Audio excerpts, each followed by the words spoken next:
예, 계속 보시죠. 그 444페이지, 445페이지. 부동산이란 토지와 그 정착물을 말하는 것이고 부동산 아닌 것을 동산이란다. 법조문에 그대로 있습니다. 과거에 이걸 구별했던 이유가 게르만 애들은 옛날 민법 교과서에 보면 그런 이야기 나왔는데 지금은 그런 이야기 안 쓰죠. 경제적 가치에 중점을 두어서 분류를 했는데 오늘날은 공시 방법, 동산은 점유로 공시하고 부동산은 등기로 공시합니다. 페이지를 싹 넘기시면 표로 쫙 끝났는데 항상 내가 표 나올 때마다 이야기합니다. 표를 가지고 외우기 식으로 공부하면 안 됩니다. 이 교과서에 있는 표만 해도 다 못 외웁니다. 공부를 하신 걸 가지고 내가 정확하게 이해했나 안 했나를 검증하는 자리다라고 생각을 하시면서 보는 겁니다. 어떤 내가 일권은 드리는데 부동산은 등기로, 동산은 인도, 점유 이전으로 공시를 하고 부동산 등기는 공신력을 인정하지 않고 동산의 점유에는 공신력을 인정하는데 그게 선의취득과 연결이 됩니다. 시효취득 기간도 부동산은 20년, 10년, 동산은 10년, 5년 시효취득 쪽에 가서 봅니다. 무주물 선점과 관련돼서 부동산의 무주 부동산은 국유로 한다라고 되어 있고 무주의 동산은 선점자가 먼저 점유 취득한 자가 소유권 취득하는데 산에 가서 산토끼 잡으면 내 소유가 됩니다. 자연환경 보호와 관련된 것은 처벌되는 것은 그건 공법상의 별개의 문제이고 우리는 지금 사법, 민법만 가지고 이야기하고 있습니다. 그 다음에 유실물 습득, 이것도 유실물 동산에 대한 것인데 이거는 동산만을 대상으로 한다는 것. 매장물 발견, 부동산과 동산을 다 대상으로 하는데 소유권 쪽에 가서 봅니다. 부합의 효과, 부동산 소유자가 부합한 물건 소유권 취득한다는 것. 내 땅에 누가 나무를 심으면 내 겁니다. 원칙적으로 지난 시간에도 이야기를 했습니다. 내 땅에 꽃이 피면은 그 꽃 내 겁니다. 꽃이가 날라왔을 수도 있고 누가 심었을 수도 있지만 농작물은 또 별개로 처리합니다. 좀 이따 볼 것이고 그 다음에 합성물에 대해서도 별도로 규정이 있고 거기 가서 볼 것이고 혼화, 가공과 관련되어서 부동산에 대해서는 규정이 없는데 가공에 대해서 부동산에 대해서 유추 적용한 바가 있다. 아까 불상사건 동산에 대해서 소유권 쪽에 규정이 있고 점유권과 소유권은 동산 부동산을 다 대상으로 하는데 용익물권은 부동산만을 대상으로 하고 담보물권의 경우에 유치권은 동산 부동산을 다 대상으로 하고 질권은 동산을 대상으로 하고 저당권은 부동산을 대상으로 한다는 것. 이거 외울 거 아닙니다. 그냥 표를 가지고 확인하는 것이고 우리가 더 뒤쪽에 가면서 이것들을 공부할 겁니다. 환매 기간에 대해서는 임대차 쪽에서 보고 왔고 나머지는 그냥 한번 보시는 거고 부동산, 토지와 그 정착물을 부동산이라는데 토지다라고 하는 것은 지적법, 지금은 뭐 청량에 관련된 법률 뭐 합쳐가지고 법 이름이 바뀌었는데 정당한 이익이 있는 범위 내의 토지 입체물 전체를 말한다는 거. 그래서 나중에 토지 소유권은 정당한 이익이 있는 범위 내에서 상하에 미친다. 정당한 이익이 있는 범위라고 되어 있습니다. 그런데 마지막 줄에 보시면은 지중해 미채굴의 광물은 국가의 배타적 채굴 허가권의 객체가 되는 것으로서 토지의 구성 부분이 아니고 따라서 토지 소유권 효력이 미치지 않는다. 소유권 쪽에 가서 또 한 번 이야기할 자리가 있을 겁니다. 다음에 토지의 정착물에 여러 가지가 있는데 로마자 작은 거 2번에서 그런 이야기 하고 있고 일단 독립성이 인정되는가와 관련해서 건물은 토지와 별개의 독립된 부동산이다라는 것. 그래서 등기도 토지 등기와 건물 등기부가 따로 존재합니다. 수목의 경우에는 원칙적으로 토지의 구성 부분인데 임목에 관한 법률상 등기가 되면은 소유권과 저당권의 대상이 될 수 있고 명인 방법을 갖출 경우에는 소유권 대상이 되는데 소유권 대상이 되는 것은 다 양도담보 대상이 됩니다. 양도담보라는 것은 담보 목적으로 소유권 이전해 놓은 것을 이야기합니다. 그 다음에 미분리의 과실, 뭐 시골에 가면은 A 소유의 땅에 A가 사과나무를 심어서 사과를 경작을 하고 있으면은 당연히 자기 땅에 자라고 있는 나무 다 A 소유이고 여기에 달려있는 이 사과 당연히 A 소유겠지요. 근데 가을 되면은 저 도시 상인이 사과 밭을 사러 온다라고 이야기하는데 실제로 이 밭을 사는 것이 아니고 이 사과 사러 옵니다. 매매계약 체결하면 그러면 매매계약 체결하고 돈 다 줬다는 거지. 이 사과 누구 거라고? 여전히 A 거. 명인 방법을 갖추면은 요 사과에 대한 독립된 소유권이 인정될 수 있다는 것. 아까 여기서 문패 이야기 하다가 살짝 뭐 다른 쪽을 또 탁 필이 와가지고 다른 쪽 이야기 하면서 넘어갔네. 여기서 살짝 이야기를 하고 가죠. 조선시대에는 조선시대까지 등기제도가 없었고 전부 다 왕토 사상에 입각해서 그런 이야기를 했었고 근데 왕토, 조선 팔도 전부 다 왕거라는 거지. 근데 건물은 개인 소유가 인정된다는 거지. 개인 소유가 인정되는데 역시 등기제도가 없었어, 그때는. 그래서 문패를 크게 갖다 붙이는 거지. 이렇게 문패 갖다 붙이는 이런 게 명인방법 작용. 그래서 이것도 새끼줄 쳐가지고 여기에 있는 사과 내 거라고 쓰면은 독립된 소유권의 대상이 되는데 실제로 거래계에서 내가 시골에 자라봤지만 이렇게 명인방법 쓰는 사람은 없더라고. 그럼 이 사람은 사가, 따갈, 채권적 권리 이 사람에 대해 주장할 수 있는 것이고 만약에 누군가가 이 사과를 몰래 따먹다가 잡히면은 원칙적으로 이 사람은 명인방법을 안 갖췄으면은 대외적 소유권이 없기 때문에 이 사람한테 손해배상 청구 못합니다. 손해배상 청구는 이 사람이 가질 거고 그러면 이렇게 대위 행사할 수 있을 거고 대위의 법리는 우리 시험 범위에 들어가지는 않지만 간간히 이야기되는 자리가 있습니다. 그 정도 하시고 그 다음에 농작물의 경우에는 이거는 어릴 때 초등학교 국어책인가 에서 본 건데 조선시대 이야기인데 그 조선시대 이야기를 꺼내면 또 조선 법리 가지고 해야 되니까 현대사회에 적용되는 것을 보시죠. A 소유의 토지, B 소유의 토지, B가 여기까지가 자기 땅인 줄 알고 나무를 심었어요. 나무를 심었어요. 이 나무 누구 건가 지난 시간에 이야기했습니다. 토지 소유에 부합되어 버린다는 거지. 이 나무는 A 소유에 속합니다.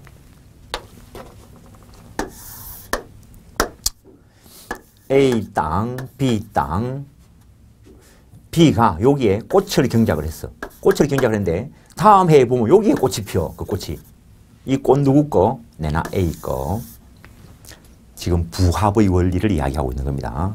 좀 이따가 이야기할 자리가 있고 저 뒤에 그 전세권이나 지상권 쪽에 가면 또 이야기할 자리가 있습니다. 소유권 쪽에서도 이야기를 하고 임차권 쪽에서 이미 이야기된 부분이 있고 근데 A 땅, B 땅인데 농작물을 경작해. 짧은 기간 내에 수확기에 이르는 농작물, 벼 이런 거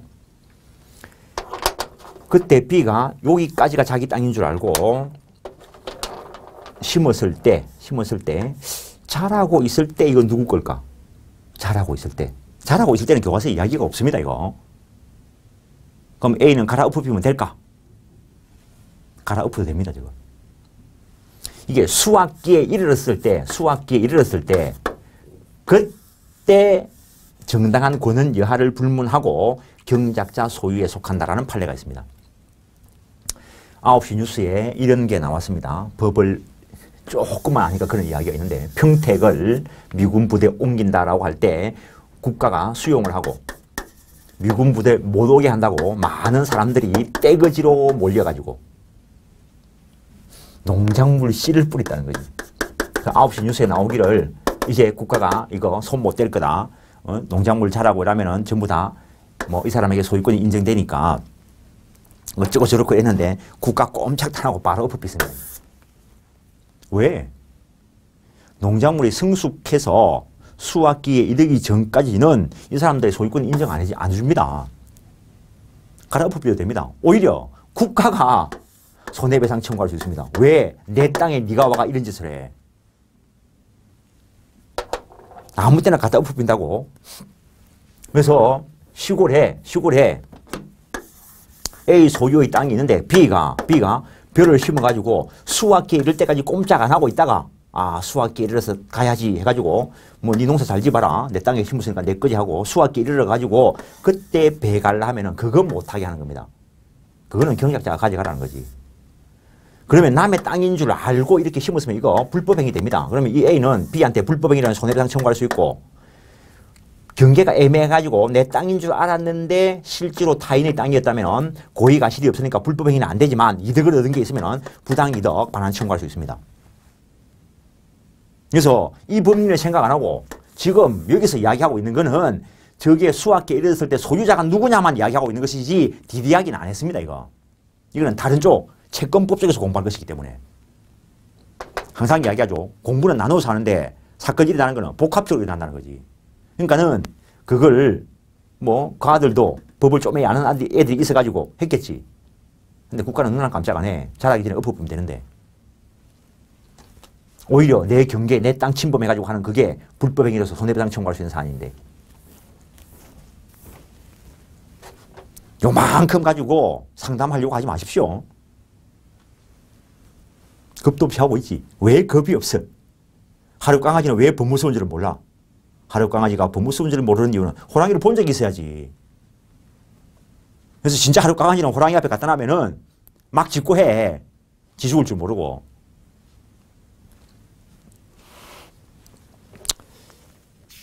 마인드를 가지시라는 거고.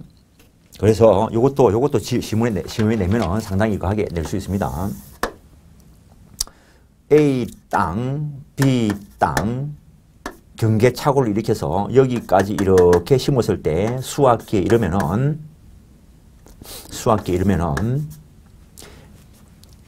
명인 방법 불문하고 경작자가 원시 취득합니다. 근데 이 수확기에 이런 걸 보고 B로부터 매입하는 사람이 있을 수 있다는 거죠. 역시 매매 대금은 다 주었다고요. 소유자가 누구라고요? B라고. 승계 취득하려고 하면은 명인 방법이 갖추어야 승계 취득이 가능합니다. 448페이지 자연석 이야기 또 해놨죠. 아까 내가 이야기했죠. 같은 이야기인데 다른 각도에서 이야기하는 것들이 많다고. 그게 전체적으로 법원리를 구성한다고. 뇌를 앞모습 봤을 때, 뒷모습 봤을 때, 옆모습 봤을 때 보이는 모습이 다를 거라고. 근데 그게 전체적으로 뇌라고. 동산, 부동산 이외에 이것을 동산이라는데 가식 중인 수목, 옮겨 심으려고 살짝 심으는 거 그건 그냥 동산이라고. 동산. 그 다음에 금전, 동산이긴 한데 다른 거하고는 다르다는 거지. 특수한 동산이라고 붙이고. 그래서 이거는 점유, 소지가 있는 곳에 소유권이 있고 따라서 물권의 청구권이 인정될 수 없고 오로지 채권의 청구권인 부당이득 반환 청구권만이 문제가 될 뿐이고 간접 점유의 개념을 인정할 수 없다는 것. 선의취득 대상도 안 된다는 거. 금전 채무는 이행불능이 있을 수 없다는 거. 관념정리입니다. 관념정리. A한테 B가 돈을 빌려왔는데 갚을 날이 됐는데 땡전 한 입 없어. 땡전 한 입. 지금 현재 가지고 있는 게 없다는 거지. 그렇다 하더라도 금전 채무 불이행은 이행불능은 되지 않는다는 거. 니나 돈이 없지. 이 사람은 돈 많아. 객관적 불능이 아니라는 거죠. 주관적 불능은 법에서 불능으로 다루지 않습니다. 주관적 불능일 때 매도인의 담보 책임이 나타나는 이유는 매매 계약이 유효하기 때문이라고. 주관적 불능으로는 무효로 가지는 않는다고. 원시적 객관적 불능일 때 무효로 간다고요. 정 갖고 싶으면 옆집 사람한테 빌려서 갚으면 되지. 아우 신용불량자라서 옆집 아저씨가 안 빌리는데 그건 네 탓이고. 그 다음에 무기명 채권의 동산 여부 해놨는데 아까 살짝 이야기할 겁니다 라고 한 자리에 있습니다. 수표 액면 금액 1억 수표 용지 얼마짜리? 1,000원짜리. 이거 거래할 때 1,000원짜리로 거래돼? 1억짜리로 거래돼? 1억짜리로 거래되겠지요. 재산권이 종이에 딱 붙어 있는 거, 정권에 딱 붙어 있는 거, 재산권이 화체되어 있다라고 이야기하는데 이런 경우를 정권이라고 한다는 거예요. 수표는 유가정권이고 이름을 써놨으니까 김영식 정권이 될 거고. 근데 극장표에 이름 씁니까? 안 씁니까? 극장표 한 개 살 때 얼마 주지? 요새 8,000원 하던가? 만원.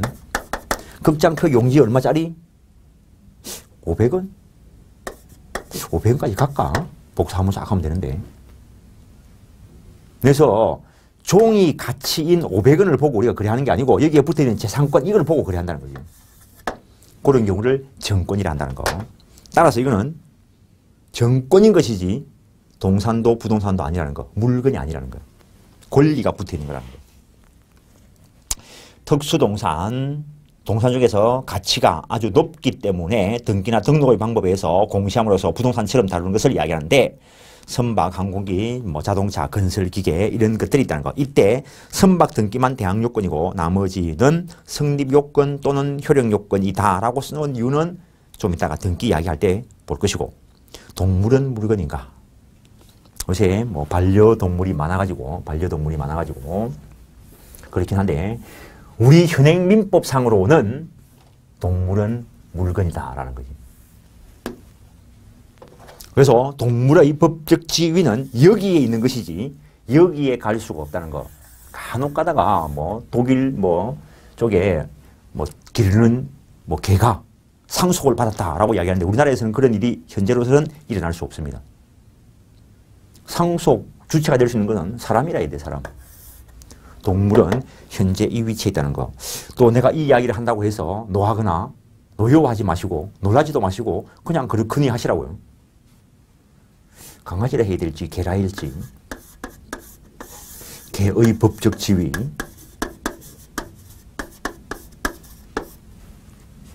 개의 법적 지위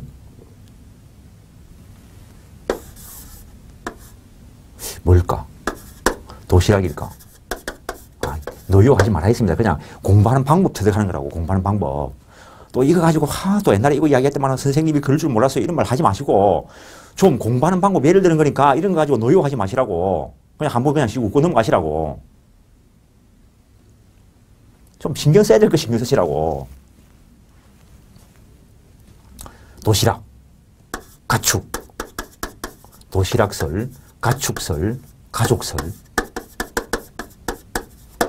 도시락설이 의미하는 바가 뭔지 알죠?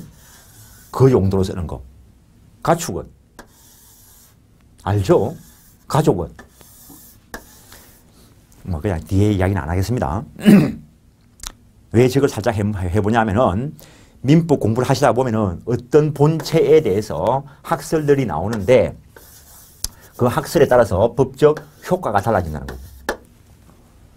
법적 효과가 똑같을 것 같으면 학설이 대립할 필요가 없는 것이지. 너는 그렇게 생각하는데 나는 이렇게 생각한다. 그것 때문에 대립이 나는 거고. 그러니까 결론적으로 효과가 다른 것이고.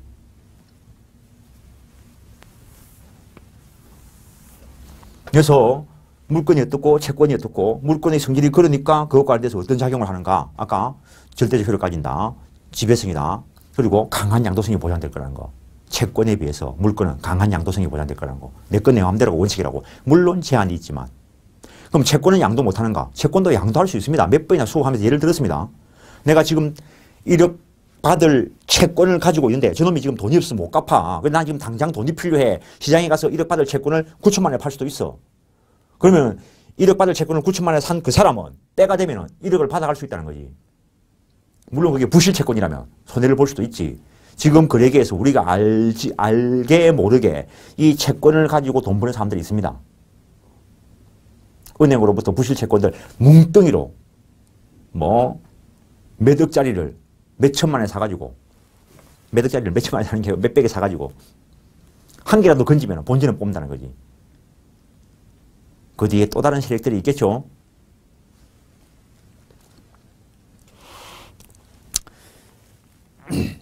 그래서 어쨌든 우리 법상 우리가 어떻게 생각하든지 간에 법상으로는 동물은 물건으로 다룰 수밖에 없다는 거. 무주물 선점의 대상도 되고 아까 산토끼 이야기했습니다. 그 다음에 이러한 물건을 또 다른 기준으로 나누어 볼 수 있다는 거. 몇 번이나 연습했습니다. 사람을 나눌 때도 남자, 여자, 연령별로, 학력별로, 국적별로 나누어 볼 수 있듯이 이 물건도 일정 기호에 따라서 여러 가지로 나누어 볼 수 있다는 것. 주물이다라고 하는 것과 주물이다라고 하는 것과 종물이다라고 하는 것으로 나누어 볼 수 있는데 종물은 어떤 물건의 상용에 제공돼야 되고 상용에 제공돼야 되고 그러니까 장소적으로 근접한 곳에 있어야 되고 밀접성이 있어야 되고 종물이 되기 위해서는 독립성이 있어야 됩니다. 그리고 판례가 소유자가 동일해야 된다라고 했습니다.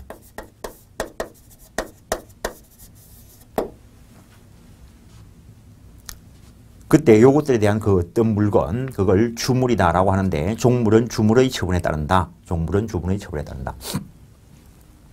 뭐 민법 교과서에 나오는 거 보면은 A라는 사람이 뭐 이게 뭐지? 이거 뭐라 하지? 이거? 배노.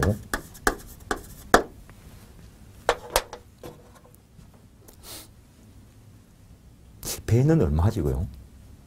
이걸 뭐라 하지? 요트? 이거는 한 100만 원. 100만 원. 배노는 10만 원? 5만 원? 만 원.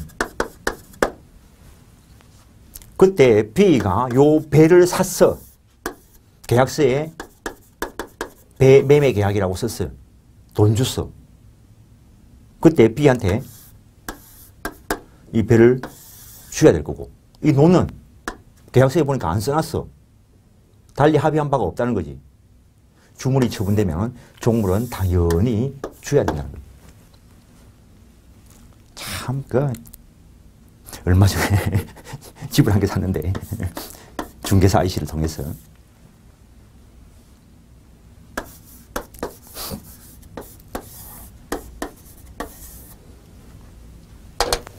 지하 차고가 있어요. 지하 차고가 있어요. 그래서 이 건물 등기 넘겨받았지. 당연히 이 집 키 주겠지. 지하 차고 키 값 달래.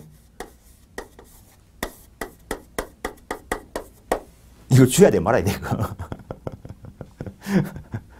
나 진짜 어이가 없었어. 법을 모르니까 이러고 있죠 이거. 중개사 아저씨도 법을 몰라가지고 그냥 돈 주고 말았어 이거. 괜히 싸우기 싫어가지고. 이 사람 자꾸 아줌마 아저씨 법 공부 제대로 안 했어. 주물 넘겨주면 종물 당연히 넘겨줘야지. 알아들어 못 알아들어. 중개사 아저씨도 못 알아듣는데 그 아줌마가 어떻게 알아들어 이걸. 열받으면 소송 들어가면 공짜로 받을 수 있겠지. 소송 들어갈 때 비용 더 많이 들어. 더 귀찮아. 그러니까는 내가 권리가 있다고 해서 항상 소송 들어가는 건 아니라는 거지. 아이고 모르는 사람하고 뭐 어쩔 거야 뭐. 내가 답답하지. 알면 아는 것만큼 답답해. 그렇다고 안 할 거라.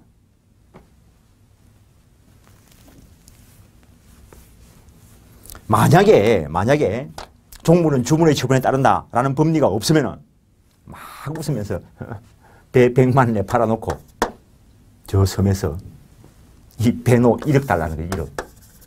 저거 없으면 배 못 가는데.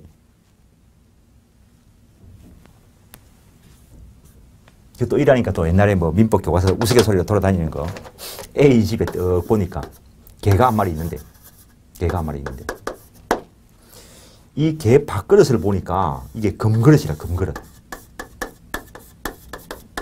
금하고 놋하고 이게 녹이 썰어 있으면 구별이 안 갑니다 이거. 그래서 옛날 젖장사 아저씨 떼돈 버는 사람들 많습니다 이거. 애가 녹그릇인 줄 알고 옆바꿔로 와서 엿바꿔주는데 집에 가서 보니까 금그릇인 거지. 그 다음부터는 젖장사 안 하는 거지 뭐. 그래서 이 개 밥그릇을 사자 이라면은 저 사람이 눈치챌 것 같으니까 개를 사는 거지. 개를 사고 이거 달라 이라는 거지. 줘야 돼 안 줘도 돼. 이게 주종의 관계에 있다는 거예요.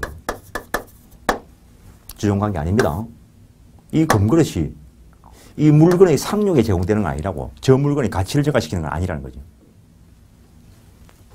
별개의 독립된 물건입니다. 그 다음에 지난 시간에 저 어디에선가 주물종물이로는 주된 권리와 종된 권리에 유추 적용된다라는 걸 예를 들어서 설명한 자리가 있습니다. 여기서 할 수도 있는데 나중에 또 할 자리가 있으니까 지금은 그냥 넘어갑니다. 요거와 구별해 봐야 될 것으로서 부속물부터 하시죠. 부속물에 대응되는 말이 피부속물일 거고 부합물에 대응되는 말이 피부합물일 건데 오늘도 이야기한 자리가 있고 저 앞에서도 이야기한 적이 있습니다. 부속물 어떤 물건의 객관적 가치를 증가시켜야 됩니다. 그러니까 장소적으로 근접한 곳에 있을 것이고 그 다음에 부속물은 독립성이 있고 소유자가 다르다 했습니다. 그래서 임대차 쪽에서 부속물 매수 청구권 이야기가 나옵니다. 나중에 전세권 쪽에 가면 또 나올 거고 그 다음에 부합물이다라고 하는 거 당연히 저쪽 가치를 증가시켜야 될 거고, 그러니까 장소적으로 근접한 곳이 있어야 되고, 이거는 독립성이 없습니다. 독립성이 없으니까 소유자가 같습니다. 그래서 이 경우에는 비용 상환 청구권하고 연결이 됩니다. 요거 가지고 교과서를 읽어야 나중에 부속물, 부합물 이런 것들이 정확하게 이해가 되실 거라고요. 일단 주주물, 종물. 물건 소유자가 그 물건의 상용에 공하기 위하여 자기 소유인 다른 물건을 이에 부속하게 한 때 그 물건은 주물이라 하고 그 부속된 물건은 종물이라는데 종물은 주물의 상용에 공해질 것. 예컨대 배와 노, 시계와 시계줄. 따라서 주택에 있는 식기나 컴퓨터 등은 주물의 소유자나 이용자에 공여되고 그 말은 어떤 물건의 상용에 제공되는 것이 아니고 사람에게 제공되는 거란 거지. 따라서 주물 그 자체의 효용과 직접적인 관계가 없다면 거기에 종물이라 할 수 없다라고 해야 됩니다. 449페이지 2007도 7247 종물이라 할 수 없다 해야 됩니다. 이 판례를 그대로 가지고 해놨으니까 제대로 돼 있겠지 했는데 이 판례 워드 치면서 잘못 올라와 있으니까 그걸 복사해 왔으니까 이런 현상이 일어나는데 어쨌든 죄송하게 생각합니다. 일단 사람의 상용에 대용된 것은 종물의 개념에 들어갈 수 없다. 그 예를 쭉 드러났습니다. 다음에 종물은 독립된 물건이 되고 종물은 부동산일 수도 있고 동산일 수도 있습니다. 내가 어릴 때 집 안채, 그 다음에 바깥채, 할아버지가 이 집을 팔았는데 안채만 팔았대. 네가 그 집이 좋으면 바깥채 가서 잘해. 저건 안 팔았으니까. 할아버지도 법을 모르셔서 그런 거죠. 안채 팔았으면 딴 말 없으면 바깥채도 같이 넘어갔다는 거. 저 바깥채 부동산이라는 거지. 종물은 동산일 수도 있고 부동산일 수도 있고 종물은 주물의 구성 부분이 아닌 독립된 물건이 되고 넘기시면 주물이 특정되어야 될 것이고 주물과 종물은 판례가 동일인 소유에 속해야 된다라고 했습니다. 실제 있는 사건인데 IMF 때 가슴 아프게 A 소유의 토지에 A가 건물을 지었습니다. 그리고 주유소를 영업하기 위해서 여기에 주유기를 설치했습니다. 여기에 유류 저장 탱크를 매설했다는 거죠.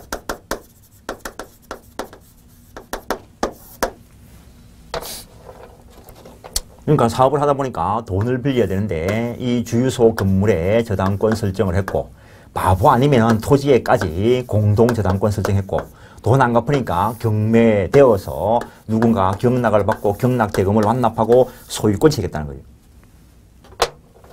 그때 A가 내 이거 빼갈란다. 주유기 떼갈란다 했다는 거죠. 결론은 A가 못 떼간다. 왜?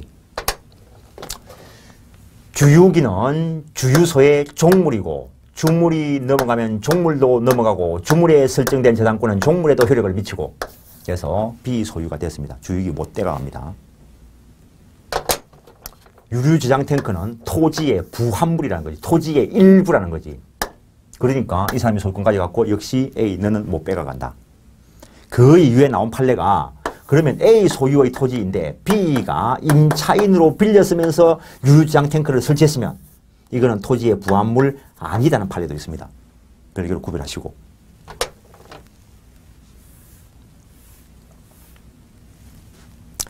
그래서 이 주유기 동산인데 종물이고 그런데 이 주유기 A가 사서 A 소유권 취득한 상태에서 붙였을 수도 있고 돈이 좀 모자라가지고 주유기 하나는 옆집 아저씨한테 너가 설치해라. 사용료 줄게. 그래서 이 주유기는 옆집 아저씨 소유라는 거죠. 근데 저당권이 설정이 되었다는 거죠. 경락이 되었다는 거죠. 저 옆집 아저씨 소유의 주유기는 누구 걸까? 비소유로 됩니다.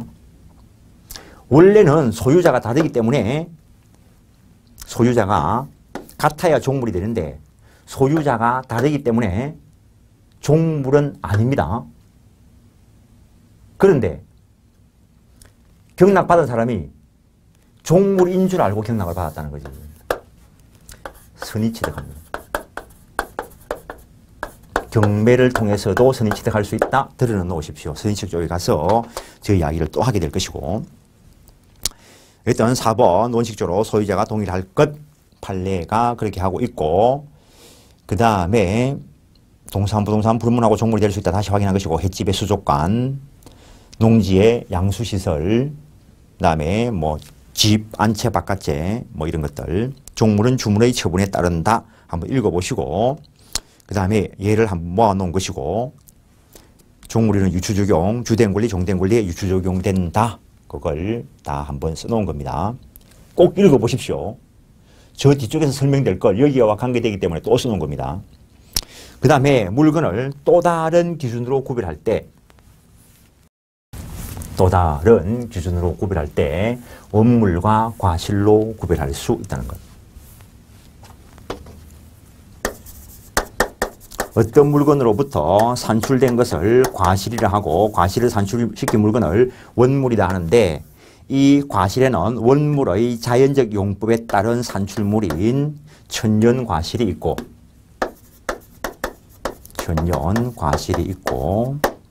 그 물건의 사용대가인 또 다른 물건, 법정과실도 있다라는 것. 사용이익도 법정과실에 준해서 처리된다라는 것. 이것도 물건이고 이것도 물건입니다. 따라서 주식의 배당금, 이거는 과실이 아니라는 거. 왜냐하면 주식 정권입니다. 이거 권리의 대가니까. 여기서 말하는 과실 아니라는 거. 그래서 기본적으로 양쪽이 다 물건이어야 됩니다. 천연과실의 대표적인 예, 사과나무에 달려있는 사과. 이거 천연과실인가? 떨어진 사과, 떼낸 사과, 소가 송아지를 낳으면, 돼지가 새끼를 낳으면, 이런 것들이 천연과실의 범주에 들어갑니다. 법정과실, 돈 빌려 쓴 이자, 물건 빌려 쓴 차임, 뭐 지료, 이런 것들이 법정과실의 범주에 들어간다라는 것. 그러면은 이런 과실들 누가 수취할 것인가? 가장 원칙은 이 원물의 소유자가 수취할 거라는 거. 당연하지. 내 소가 새끼 나면 내 거지 뭐 옆집 아이실 거겠어 그게. 소유자가 아니어도 과실을 수취할 수 있는 자가 있다라는 거. 예외적으로 A가 이 건물의 소유자, 이걸 B가 임차인으로, 전세권자로 또는 토지에 대해서 지상권자로 빌려 쓰면은 이거 누가 사용을 해? 이 사람이 사용하겠지. 그래서 그 임차인이나 지상권자, 전세권자, 사용차주 이런 사람들, 뭐 수유자 이런 사람들도 있고. 그래서 원칙적으로 유치권자, 질권자는 원칙적으로는 과실수취권이 없어요. 일반적으로 과실수취권 이야기할 때 무상수취를 이야기하는 것이지 유상수취를 말하는 게 아닙니다. 그래서 유치권자, 질권자는 무상과실수취권은 없어요. 그러나 변제에 충당할 수 있다는, 과실을 수취하여 변제에 충당할 수 있다. 그래서 사실상 우선 변제를 받을 수 있다. 이런 표현까지 가는데,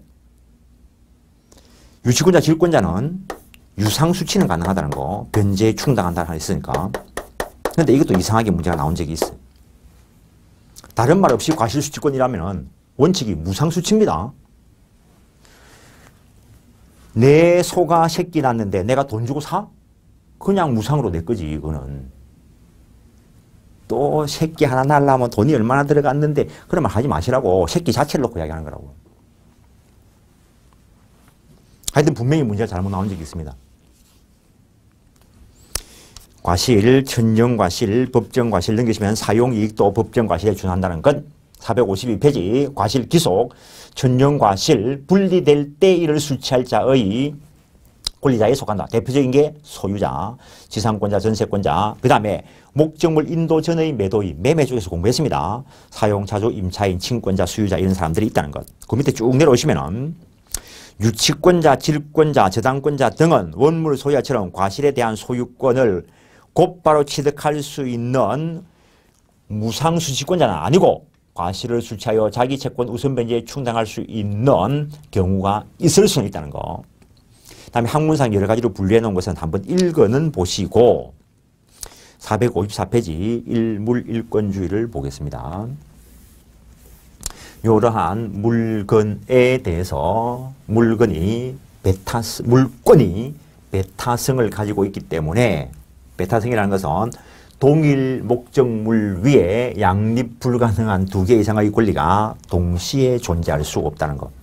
그래서 이 말 안에는 하나의 물건에는 원칙적으로 한 개의 물건이 성립될 수 있다 이런 의미를 내포하고 있는데 풀었으면은 한 개의 물건 위에 양립 불가능한 여러 개의 권리를 인정할 수 없고 한 개의 물건 일부에 독립된 물건 성립될 수 없고 그 다음에 여러 개의 물건에 대해서 원칙적으로 한 개의 물건 성립할 수 없다. 이런 내용을 포함하고 있다라는 것. 그래서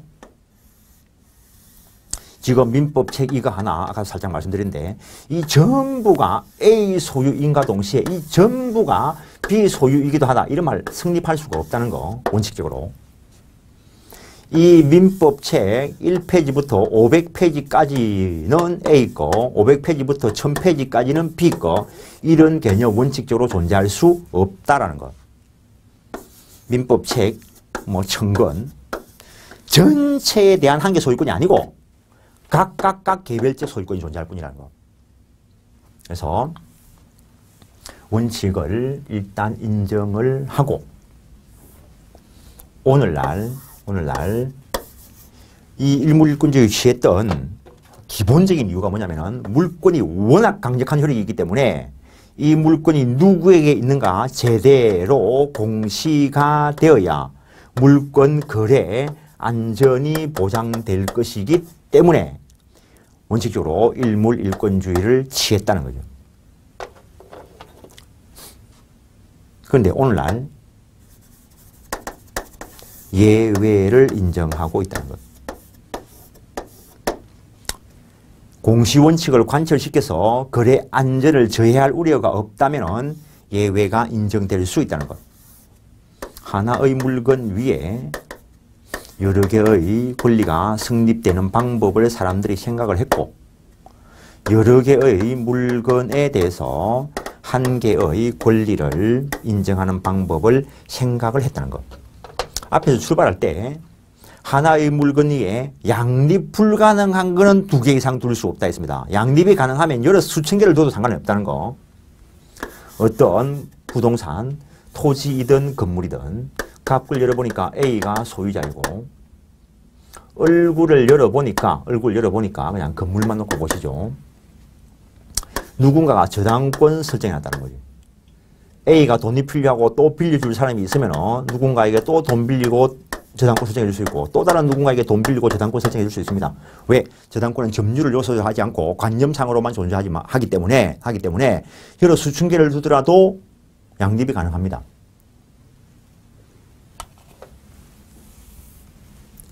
그 다음에 얼굴에 저 건물 B가 전세권을 가지고 있다는 거지.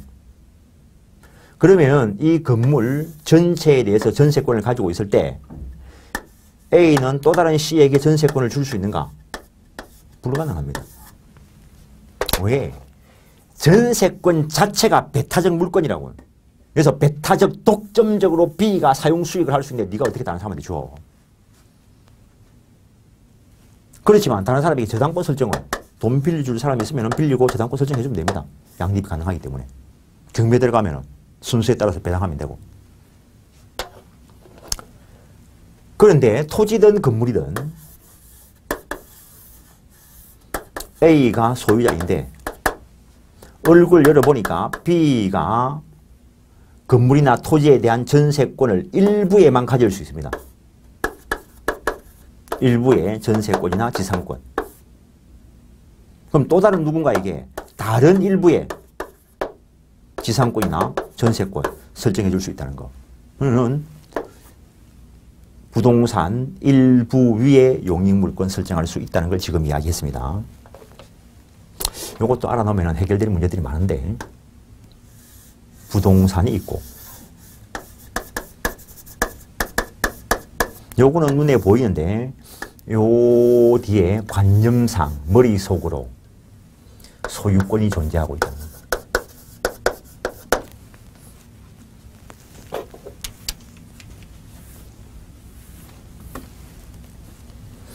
요 소유권을 전부 이전할 수 있는가? 당연히 가능하고 이 소유권을 일부 이전할 수 있는가? 그 말이 결국에는 지분의 이전을 의미하고 가능하고 요 소유권 일부 위에 저당권 설정할 수 있을까?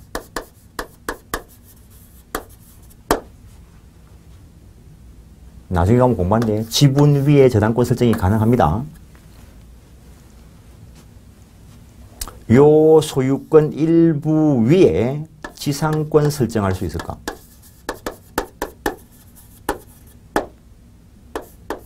안 됩니다.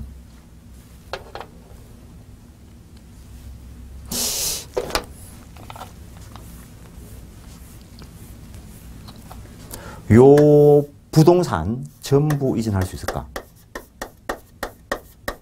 당연히 가능합니다. 부동산 일부 이전할 수 있을까? 요 토지 전부가 A 소유인데 B가 와가지고 요것만 사겠대. 요것만. 전체 한 필지인데 B가 와 요것만 사겠대. 그래서 B와 매매 계약을 체결하고 B로부터 매매 대금을 다 받은 A가 철조만 가지 쳐줬어. 이 토지 누구 거지? 등기가 안 넘어갔으니까 A 거라고. 그래서 B가 법을 좀 배워가지고 분필 등기를 딱 했어. 분필 등기를 딱 했어. 원래 11번이었는데 분필하면서 요거 11의 1번. 그러면은 이제는 이 토지는 저 토지의 일부가 아니고 독립된 한 개의 토지입니다. 독립된 한 개의 토지. 요거에 대한 이전 등기. 전부 이전입니다. 일부 이전할 방법 없다는 겁니다. 분필하는 그 순간 독립된 한 개가 되었고 그 한 개 전부에 대한 이전 등기인 것이지 다른 토지 일부의 이전 등기가 아니라는 거. 이런 것들이 개념 정리 안 되면 정말 곤란합니다. 요 일부에 대한 저당권 설정할 수 있을까? 요게 안 되니까 요것도 안 됩니다. 왜냐하면 일부 위에 저당권 설정이 가능하다면 일부 이전 현상이 일어납니다. 안 됩니다. 요 일부 위에 용익권 설정할 수 있을까? 이거는 가능합니다. 그러면은 압류, 가압류 이런 거 여기에는 가능해도 여기에는 안 됩니다. 대지권 등기 여기에는 가능해도 여기에는 안 됩니다. 이래 내면은 문제 유치한 거고 이 토지가 있는데 갑구를 열어보니까 A가 지분 뭐 3분의 1, B가 지분 3분의 1, 100분의 1, 100분의 1. 100명이 100분의 1씩 가지고 있어. 100분의 1씩. 해가지고 저 밑에 뭐 해가지고 100분의 1씩 가지고 있어. 100명이 있어. 그래서 전체가 모여서 합의를 해가지고 처분행위는 전원이 해야 되니까. 그래서 누군가에게 지상권 설정 등기를 해줬어요. 그런데 요 끼어있는 한 명이 자기는 동의한 적이 없대. 나는 동의한 적이 없으니까 내 거 말소시켜라 라고 이야기하면 Y 것만 말소시킬 방법이 있을까?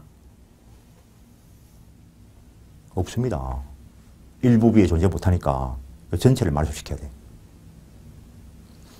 한 단계를 더 들어가 보면은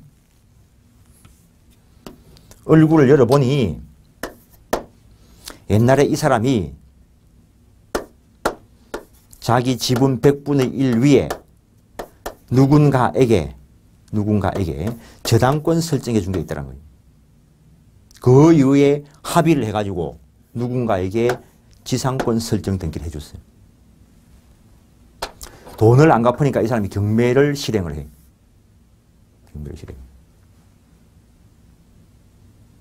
그러면 역시 이거 다 말소시켜야 돼. 저당권은 여기에만 붙어 있는 거지만 지상권은 권리 일부비에는 존재할 수가 없기 때문에 다 말소시켜야 돼요. 저런 현상이 있습니다.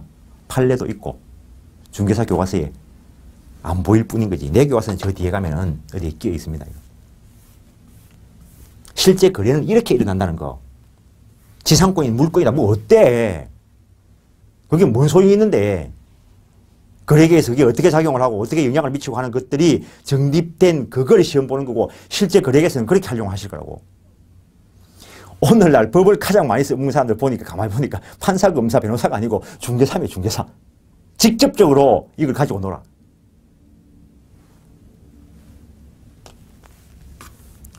광범위한 어찌 보면 법조인인데 하실 때 제대로 하시자고. 관념 정리하시라고요.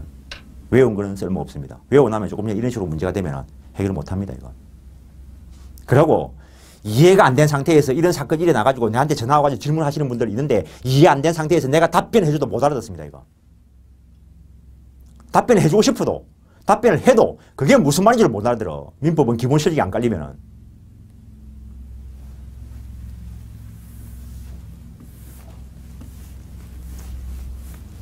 사람들이 눈높이 교육을 해라 이런 말도 하는데 눈높이 누구 눈높이?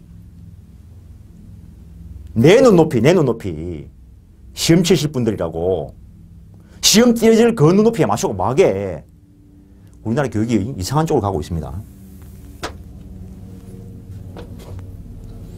왜든 계속해서 보시면 현대사회에서 공시원칙을 관철시켜서 거래 안전이 보장될 수만 있다면 그 예외를 인정하는데 하나의 물건에 대해서 여러 개의 권리를 인정하는 방법을 생각을 해냈다라고 했는데 조금 예를 드는 것도 있습니다. 용익물건은 부동산 일부 위에 설정될 수 있다. 그런 거 이야기했었고 집합 건물의 소유 및 관리에 관한 법률상 아파트 보시면은 각각 호실마다 아파트 한 동 한 개 물건 맞아. 근데 각각 호실마다 소유자가 다르다는 거지. 이런 걸 현대 사람이 생각을 해냈다는 거지. 로마 사람들은 몰랐겠지. 저 정도까지 거래가 복잡 안 해지으니까.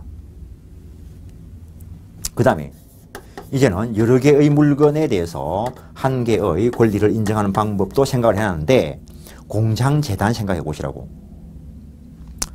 A라는 사람이 공장을 운영하는데 토지 소유자일 수도 있고 또는 소유자가 공장을 운영하는 게 아니고 B가 임차인으로 A의 동기를 받아가 공장 운영을 하기로 하고 지상에 건물을 건축을 하고 이 건물은 B 소유물이 맞아. 그럴 수도 있고 또는 공장 운영하는 사람이 건물을 빌려서 임차인으로 공장을 운영할 수도 있어요. 그럼 이 사람은 건물도 지가 아니고 땅도 자기가 아니라 그런데 공장에 있는 기계 건물보다 더 비싼 것도 있지 뭐. 이거는 지거라. 재산적 가치가 훨씬 높은 게 있음에도 불구하고 이게 경제적으로 활용 못하면 쓸모가 없는 거지 이게. 그렇다고 해서 공장기계 동산이니까 동산에 대해서 질권, 담보권 설정하고 돈 빌려오는 게 질권이라고. 쉽게 생각하면 전당포에 물건 맡기는 거 생각하시면 됩니다. 그렇다고 해서 이 동산을 전당포에 맡겨놓고 돈 빌려오면 뭐 하는데? 공장 운영 못 하는데. 이런 사람들에게 자금을 마련해 주기 위해서 공장재단 저당법 이런 걸 만들어 가지고 이 전체를 등기 등록을 하고 그래서 소유자를 공시하고 그리고 여기에 대해서 저당권 설정해서 돈 빌려 쓰게 하는 방법을 만들었다는 거예요. 공장재단 전부 다에 여러 개의 물건 위에 한 개 권리.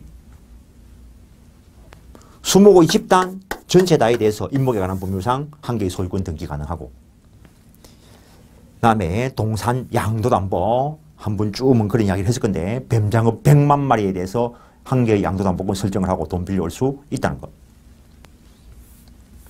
그래서 원칙을 공부하고 왜 변형이 일어났고 거기에 어떤 것들이 있는가. 일물권주의 물권이 워낙 강력한 효력, 배타성과 절대성을 가지기 때문에 그와 관련되어서 일물일권주의가 나오는데 하나의 물건 일부에 대해서 독립된 물권을 인정할 수 없고 수개 물건 전체에 대해서 하나의 물권을 인정할 수 없다. 그런 내용들이 포함되어 있는데 그랬던 이유가 거래 안정과 공시제도를 관철시키기 위해서 일물표준사회통념상 정할 것이고 건물, 토지의 경우에는 지적공부에 등록된 것을 기준으로 판단할 것이고 일물일권주의 내용 하나의 물건 위에 양립 불가능한 거 여러 개 있을 수 없다는 거. 양립이 가능하면 여러 수천 개도 가능하다 했습니다. 다음에 3번 앞에서 이야기한 겁니다. 토지의 경우에는 분필하기 전에는 지적법상 분필하기 전에는 분필 등기하더라도 무효라 했습니다. 그래서 그 이야기를 해놓은 것이고 뭐 경매와 관련돼서도 그런 현상이 일어났는데 한동 건물 일부에 대해서 경락 허가를 했다면 그거는 위법하다. 잘못된 거라는 거죠. 일물일권주의의 예외 분필자를 밟기 전에 토지 일부를 양도하거나 소유권 저당권을 설정을 못하지만 용익물권의 경우에는 일부 위에 설정할 수 있다라는 것. 그 다음에 건물 집합 건물의 소유 및 관리에 관한 법률상 한동 건물 일부 한 개 호실마다 구분 소유권 인정한다는 것. 3번 빨리 눈으로 싹 보시고 4번 그 다음에 6번 7번 다 확인된 겁니다. 그 다음에 물권의 종류 이야기가 있는데 이런 물권이 워낙 강력한 효력이 있기 때문에 개인이 창설해버리면 강력한 배타성 있는 물건을 창설해버리면 개인이 창설할 수 있게 한다면 거래기가 침해될 거라고요. 그래서 워낙 물건은 강력한 효력이 있기 때문에 그 종류와 내용은 법률 또는 관습법에 의하지는 임의로 창설하지 못한다라고 했습니다. 물건의 종류와 내용은 법률 또는 관습법에 의하지 아니하고는 임의로 창설하지 못한다라고 했습니다. 법률, 국회에서 제정한 형식적 의미의 법률, 성문법 이야기하는 것이고 관습법에 의해서도 인정될 수 있다는 것. 지난해에도 시험 나왔는데 일단 이 법률에는 또 특별법이 있을 수도 있고 일반법이 있을 수도 있는데 지금 내하고 공부하는 것은 일반법인 민법을 가지고 공부하고 있습니다. 어이구 이래 나가다 진도 언제 나가지 이거? 괜히 내가 사정 봐주다가 지금 내가 꼬이고 있겠어요. 일단 잠깐 쉬었다가 하겠습니다.